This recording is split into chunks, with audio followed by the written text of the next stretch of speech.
Good morning બાળકો. ચાલો આજે આપણે ધોરણ 5માં હિન્દી વિષય ભણવાનો છે. હિન્દીમાં આપણે પાઠ 1 અને પાઠ 2 પતી ગયો છે, બરાબર ને. પાઠ 1 આપણો શું હતો? તો પાઠ આપણો 1 હતો યાતાયાત, બીજો હતું આપણું ગિનતી. હવે આપણે આજે પાઠ 3 એટલે કવિતા 3 ભણવાની છે, નન્ના મુન્ના રાહી હે. બરાબર છે. નન્ના મુન્ના રાહીના લેખક છે શકીલ બરદાયુની, એટલે એમણે આ કવિતા લખી છે. હવે એવું કહે છે કે इस गीत में बाल सैनिक देश को आगे बढ़ाने की भावना व्यक्त करते हैं. એટલે જે નાના સૈનિકો છે, બાળકો છે તે આપણા દેશને આગળ વધારવાની भावना व्यक्त करे छे. उसकी इच्छा है कि आगे बढ़ते वक्त चाहे कितना भी बाधाओं का सामना करना पड़े, फिर भी मंजिल प्राप्त न हो तब तक वह डटकर बाधाओं का सामना करता रहेगा. એટલે એમની ઈચ્છા એવી છે કે જ્યાં સુધી એમની મંજિલ નહીં મળે ત્યાં સુધી કેટલી પણ બાધાઓ, કેટલી પણ મુસીબત આવશે, એનો સામનો કરતા રહેશે. देश में रहने वाले लोग शांति से रहे, एक दूसरे से प्रेम पूर्वक व्यवहार करे, ऐसी बच्चों की भावना है. દેશમાં જે લોકો રહે છે તે શાંતિથી રહે અને એકબીજાને પ્રેમપૂર્વક વર્તન કરે, એવી આ બાળકોની ભાવના છે. બરાબર છે. હવે આપણે કાવ્ય તરફ જઈએ. नन्ना मुन्ना राही हूँ, देश का सिपाही हूँ, बोलो मेरे संग जय हिंद जय हिंद जय हिंद. બરાબર. હવે એનું ગુજરાતી એવું થાય છે કે હું દેશભક્તિના માર્ગ પર ચાલનારો નાનકડો મુસાફિર છું. રાહી એટલે મુસાફિર. બરાબર. અને નાનકડો હોવા છતાં પણ હું મારા દેશનો સૈનિક છું. દેશ કા સિપાહી હોય ને, એટલે કે નાનો છું તો પણ હું મારા દેશનો સૈનિક છું. તમે બધા મારી સાથે જય હિન્દ બોલો. रास्ते पे चलूँगा ना डर डर के, चाहे मुझे जीना पड़े मर मर के, मंजिल से पहले न लूँगा कहीं दम, आगे ही आगे बढ़ाऊँगा कदम, दाहिने बाएं थम. એનો અર્થ એવું થાય છે, રસ્તે પે ચલુંગા ન ડર ડર કે, એટલે દેશભક્તિના માર્ગ પર હું ક્યારેય ડરીને ચાલીશ નહીં. ચાહે મુજે જીના પડે મર મર કે, ભલે મને કેટલાય કષ્ટો સહન કરવા પડે અને જીવવું પડે, તો મંઝિલ સે પહેલે ના લુંગા કહી દમ, મારું લક્ષ્ય, મારી મંઝિલ છે ત્યાં સુધી પહોંચતા પહેલાં હું ક્યાંય આરામ કરીશ નહીં. આગે હી આગે બઢાઉંગા કદમ, એટલે હું આગળ ને આગળ વધતો જ રહીશ. બરાબર. धूप में पसीना बहाऊंगा जहाँ, हरे हरे खेत लहराएंगे वहाँ, धरती पे पापी न पाएंगे जन्म, आगे ही आगे बढ़ाऊंगा कदम, दाहिने बाएं थम. એટલે શું કહે છે કે ધૂપ મેં પસીના મેં બહાઉંગા જહા, એટલે તડકામાં ચાલતી વખતે જ્યાં મારો પરસેવો પડશે ત્યાં, હરે હરે ખેત લહેરાએંગે વહા, જ્યાં મારો પરસેવો પડશે ત્યાં શું થશે? હરિયાળા ખેતરો લહેરાઈ ઉઠશે. ધરતી પે પાપી ન પાએંગે જન્મ, ધરતી પર, મારી હયાતીમાં આ ધરતી પર પાપ કરનારાઓનો જન્મ થાય નહીં. આગે હી આગે બઢાઉંગા કદમ, આગળ ને આગળ વધતો જ જઈશ. बड़ा होके देश का सहारा बनूंगा, दुनिया की आंखों का तारा बनूंगा, रहूंगा ऊंचा तिरंगा हरदम, आगे ही आगे बढ़ाऊंगा कदम. બરાબર. એનો અર્થ એવો થાય છે કે હું બડા હોકે દેશ કા સહારા બનૂંગા, એટલે હું મોટો થઈને દેશનો આધાર બનીશ. દુનિયા કી આંખો કા તારા બનૂંગા, અને આખી દુનિયાના આંખનો સૌનો પ્રિય બનીશ. રખુંગા ઊંચા તિરંગા હરદમ, મારો દેશનો જે તિરંગો છે, એટલે આપણો જે તિરંગો ઝંડો છે તે હંમેશા ઊંચો રાખીશ. આગે હી આગે બઢાઉંગા, આગળ ને આગળ વધતો જ જઈશ. शांति की नगरी है मेरा यह वतन, सबको सिखाऊंगा मैं प्यार का चलन, दुनिया में गिरने नहीं दूंगा कहीं बम, आगे ही आगे बढ़ाऊंगा कदम. दाहिने बाएं थम, नन्ना मुन्ना राही हूँ, देश का सिपाही हूँ, बोलो मेरे संग जय हिंद जय हिंद जय हिंद जय हिंद। હવે અહીં કહે છે કે શાંતિની નગરી હે, શાંતિ કી નગરી હે મેરા યહ વતન, એટલે મારો દેશ શાંતિની નગરી છે। सबको सिखाऊंगा मैं प्यार का चलन, हूँ सौने प्रेमनो व्यवहार करता શીખવીશ। दुनिया में गिरने नहीं दूंगा कहीं बम, दुनियाમાં ક્યાંય બોમ્બ પડવા દઉં નહીં। आगे ही आगे बढ़ाऊंगा कदम, મારી હયાતીમાં દુનિયામાં ક્યાંય નિર્દોષ લોકોને મરવા દઈશ નહીં અને આગળ ને આગળ વધતો જઈશ। બરાબર છે ને। હવે આ બાળક આપણને શું કહે છે કે આપણે પણ દેશભક્તિના માર્ગમાં ચાલવાનું છે ને આગળ જઈને આપણે પણ આપણા દેશની સેવા કરવાની છે। બરાબર। હવે આપણને આગળ શબ્દાર્થ કીધા છે કે નન્ના એટલે છોટા, ધૂપ એટલે તડકો, રાહી એટલે મુસાફિર યાત્રી, સિપાહી એટલે સૈનિક, વતન એટલે દેશ, મંઝિલ એટલે લક્ષ્ય, ચલન એટલે વ્યવહાર, આચરણ પછી દમ એટલે सांस, बम એટલે વિસ્ફોટક પદાર્થ કા બના હુआ गोला અને કદમ એટલે પ્યાર। બરાબર।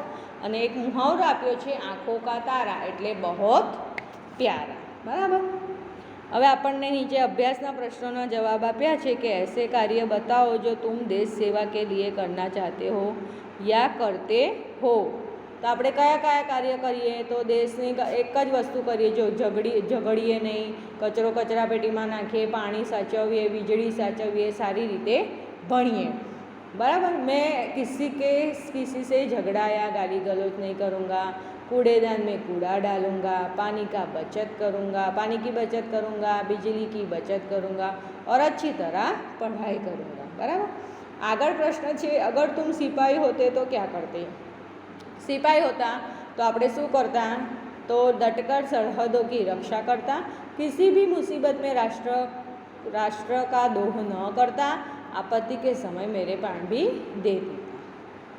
बराबर। सिपाही होता तो આપણે આપણી સરહદ, આપણી જે બોર્ડર છે ત્યાં આપણે રક્ષા કરતા, આપણા બોર્ડરની પછી કોઈ પણ મુસીબત આવે તો રાષ્ટ્રદ્રોહ ન કરતા, એટલે રાષ્ટ્રને લગતું ખરાબ કોઈ કામ ન કરતા અને આપત્તિના સમયે, મુસીબતના સમયે ભલે મારી प्राण जाए तो આપણે આપી પણ દેતા। एक सैनिक लड़ते लड़ते घायल हो गया तो वह क्या सोचता होगा। એ શું વિચારો, જ્યારે લડાઈ થતી હતી ત્યારે લડતા લડતા જો કોઈ ઘાયલ થઈ જાય તો શું વિચારતો હશે, એવો પ્રશ્ન પૂછ્યો। मैं घायल न होता तो अंत तक जूझता रहता, मैं साथी सैनिक भावुक न होते तो अच्छा होता। बराबर। चौथा प्रश्न, हम अपने राष्ट्रध्वज को तिरंगा क्यों कहते हैं। क्योंकि हमारे राष्ट्रध्वज में क्या है, 3 रंग के पट्टे हैं, केसरिया, सफ़ेद और हरा। इसके रंगों के अर्थ बताओ। केसरी रंग આપણને શું बतावे, सफ़ेद શું बतावे ने नीलो શું बतावे। केसरी रंग वीरता और बलिदान का है, सफ़ेद रंग शांति का है और हरा रंग हरियाली और समृद्धि की प्रतीक है। बराबर। હવે આપણે આગળ જોઈએ। इस गीत में बच्चे द्वारा देश सेवा के लिए कुछ काम करने की भावना व्यक्त हुई है। गीत पढ़कर बताओ कि क्या होगा जब बच्चा धूप में पसीना बहाएगा तो क्या होगा, खेत हरे हरे हो जाएंगे और फसलें लहलहा उठेंगे और देश समृद्ध हो जाएगा। दुनिया में कोई बम नहीं गिरेगा तो दुनिया में शांति बनी रहेगी और किसी को किसी के भी प्रकार का नुकसान नहीं होगा। बच्चा मंजिल से पहले कहीं दम नहीं लेगा तो उसे मंजिल अवश्य प्राप्त होकर ही रहेगी, वह आगे ही आगे बढ़ता जाएगा। धरती पर पापी जन्म नहीं लेंगे तो दुष्कर्म खत्म हो जाएंगे और धरती पर स्वर्ग हो जाएगा। बराबर। गीत में एक पंक्ति है, बोलो मेरे संग जय हिंद जय हिंद। यह एक नारा है जो हम कई अवसर पर बोलते हैं। सोचो कहाँ पे बोलते हैं हम लोग। तुम्हें यह नारा किन अवसर पर, तो हम लोग 15 अगस्त को बोलते हैं, 26 जनवरी को बोलते हैं, गांधी जयंती के दिन बोलते हैं और शहीद दिन के दिन बोलते हैं। इस नारे के अलावा आप और कौन से नारे बोलते हैं, तो हम जय जवान, जय किसान, आज़ाद हिंद जिंदाबाद, गांधी जी अमर रहो, आधी रोटी खाएंगे, देश को बचाएंगे, ऐसे हम नारे बोलते हैं। चौथा प्रश्न है, इस गीत में बच्चे ने अपने आप को देश का सिपाही बताया। तुम भी बड़े होकर कुछ ना कुछ बनना चाहते होंगे, तो बताओ क्या बनोगे आप? बड़े होकर तुम क्या बनोगे? आपकी जो भी इच्छा हो आप लिख सकते हो कि मैं बड़ा होकर शिक्षक बनता। પછી बच्चा क्यों बनना है शिक्षक आपको? तो बच्चों की अच्छी शिक्षा देकर अच्छे नागरिक बनना चाहता हो, जिससे देश हर दिशा में प्रगति करता રહે। બરાબર છે। હવે આપણે સ્વાધ્યાયના પ્રશ્નો જોવાના છે કે પહેલો પ્રશ્ન છે, धूप में पसीना बहाने से क्या होगा?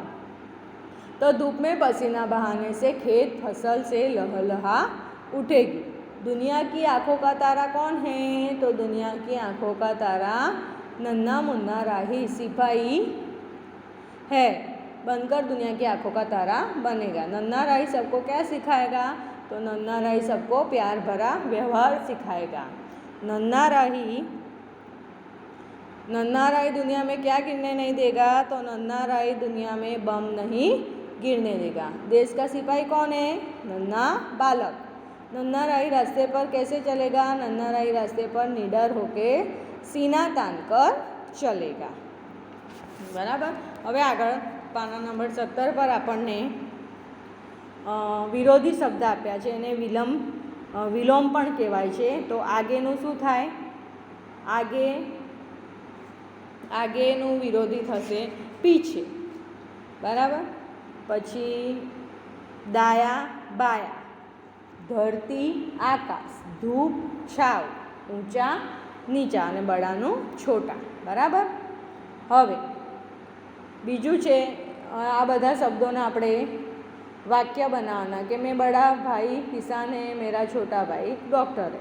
હવે દાયા, તો દાયાનું અશોક કા દાયા પેર જख्मी है, तो દાયાનું વિરોધી બાયા, અશોક કા બાયા પેર अच्छा है। પછી ધૂપ અને છાવનું, धूप में पसीना निकलने लगता है, छाँव में शीतलता मिलती है। પછી ચોથું धरती और आकाश, धरती में पौधा उगता है और आकाश में बादल होते हैं। પછી છે આપણે ऊंचा नीचा, तो नारियल का पेड़ ऊंचा होता है और तुलसी का पेड़ नीचा होता है। प्रश्न 3 में આપણને પર્યાયવાચી શબ્દ સામને दिए गए आयत में से ढूंढकर लिखियो कीधुं छे। રાહીનું સમાનાર્થી, પર્યાયવાચી એટલે સમાનાર્થી, રાહી એટલે મુસાફરી પંથી થાય, સિપાહીનું ફૌજી અને સૈનિક થાય, ધરતીનું પૃથ્વી અને ધરા થાય, પછી રાસ્તાનું પંથ અને રાહ થાય, મંઝિલનું લક્ષ્ય અને દેહ થાય। હવે પાના નંબર આપણે 18 પર જઈએ। એમાં આપણને માતૃભાષામાં અનુવાદ કીજીએ। ધરતી પર પાપી જન્મ નહીં લેગા, એનો શું થાય ગુજરાતી? तो पृथ्वी पर पापी जन्म लेशे नहीं। बच्चे रास्ते पर बिना डरे चल पाएंगे, बाळको रस्ता पर डर्या वगर चाली शकशे। मैं देश का सिपाही हूँ देशनो सैनिक छूँ। दुनिया में कहीं भी बम नहीं गिरेगा, दुनिया में क्यांय पण बॉम्ब पड़शे नहीं। हमारे देश का नाम भारत है, अपना देशनु नाम भारत छे। निम्नलिखित भावार्थ से संबंधित पंक्तियों का कविता में ढूंढकर लिखे। હવે આમાં नन्हा राही बिना डरे रास्ते पर चलेगा, એનું શું હતું? रस्ते पे चलूँगा ना मैं डर डर के। પછી હતું કે नन्हा राही मंजिल पाए बिना दम नहीं लेगा, એ કવિતામાં શેમાં હતું કે मंजिल से पहले ना लूँगा कहीं दम। ત્રીજામાં नन्हा राही सबका प्यारा बनेगा, એ કયા એનામાં હતું पंक्तिમાં? तो दुनिया की आंखों का तारा बनूंगा। और हमारे देश शांति प्रिय है, तो शांति की नगरी है मेरा यह वतन। बराबर। હવે ખાલી જગ્યા છે કે लड़के खेल रहे हैं, मैं क्रिकेट खेलता हूँ, और आप कहाँ जा रहे हैं? फिर इन किताबों में से आपकी किताब कौन सी है? हम पढ़ते हैं। बराबर। હવે कविता के आधार पर देश या सिपाही के बारे में 5-7 वाक्य लिखिए। बराबर है। हूँ खाली बोली जाऊँ छूँ, हूँ तमने बधी ચોપડીની નોટની વાત સ્વાધ્યાય જે લખવાનું છે એની PDF મોકલીશ, તમારે એ જોઈ જોઈને નોટમાં લખવાનું છે। બરાબર ને? જો હવે देश विषे बोलिए આપણે, तो भारत हमारा देश है। पुराने ज़माने में यह भरत नाम के एक वीर और प्रतापी राजा हुए थे, उनके नाम से हमारा देश भारत कहलाया। भारत का दूसरा नाम हिंदुस्तान है। दिल्ली भारत की राजधानी है, हिंदी हमारी राष्ट्रभाषा है। हमारा देश विशाल है, यहाँ विविध जाति और धर्म के लोग रहते हैं, वे आपस में मिलजुल कर रहते हैं। भारत कृषि प्रधान देश है, यहाँ 70 से प्रतिशत लोग खेती करते हैं, यहाँ देवभूमि है। हमारा देश भारत मुझे प्राणों से भी ज़्यादा प्यारा है। अब सिपाही विषय बोलिए तो सिपाही बड़ा निडर और साहसी होता है। देश की आज़ादी और देशवासियों की रक्षा करना ही उसके जीवन का लक्ष्य है। देश के लिए शहीद हो जाने में वह कभी नहीं झिझकाता। भारत का जवान हमेशा आगे बढ़ता रहता है, वह कभी किसी पर जुल्म नहीं करता। उसकी यह कोशिश रहती है कि तिरंगा झंडा हमेशा ऊंचा रहे। देश में सुख शांति बनाए रखना सिपाही अपना कर्तव्य समझता है। बराबर। હવે પ્રશ્ન 8માં એવું કીધું છે કે इस गीत में बच्चे ने सिपाही बनकर देश की सेवा करने की भावना व्यक्त की है। सोचिए, क्या देश की सेवा केवल सिपाही बनकर ही कर सकते हैं, या बताइए, लिखिए ये देश की सेवा कैसे कर सकते हैं। बराबर। किसान કેવી રીતે આપણી સેવા કરે છે, तो कड़ी मेहनत द्वारा बहुत अनाज पैदा करके, कुदरती खाद का उपयोग बढ़ाकर और कृत्रिम खाद व दवाइयों का उपयोग कम करके। પછી शिक्षक, तो शिक्षक बच्चों को उत्तम शिक्षा देकर, बच्चों में जीवन कौशल और जीवन मूल्य स्थापित कर कर और ऊंचे आदर्शों का आचरण कर कर। પછી खिलाड़ी, तो खेल दिली देख रख कर, धोखेबाजी छोड़कर, सही अर्थ में अपना कौशल दिखाकर। અને कलाकार, तो आजीवन कला की साधना करके, केवल अर्थ और एकमात्र लक्ष्य न बनाकर, सकारात्मक दृष्टिकोण रखकर मूल्यों को उजागर करते हैं। और आप कैसे करोगे, तो अपनी पढ़ाई का अपना कर्तव्य पूर्ण करके, अपने अच्छे गुणों को स्वीकार करके, ऊंचे आदर्श रखकर उनका आचरण करके, और छोटी छोटी बातों को महत्व समझकर। बराबर છે। હવે બાળકો, આજે આપણે આ કાવ્ય શીખ્યા છે। આ કાવ્યનું જે પણ લખવાનું છે એ બધું નોટની પીડીએફમાં મોકલીશ, તમારે જોઈને નોટમાં લખી દેવાનું છે। ચાલો, હવે તમારે આ કાવ્ય ઘરે ફરીથી બોલવાની છે। ચાલો, હવે આપણે પીરિયડ પૂરો કરીએ।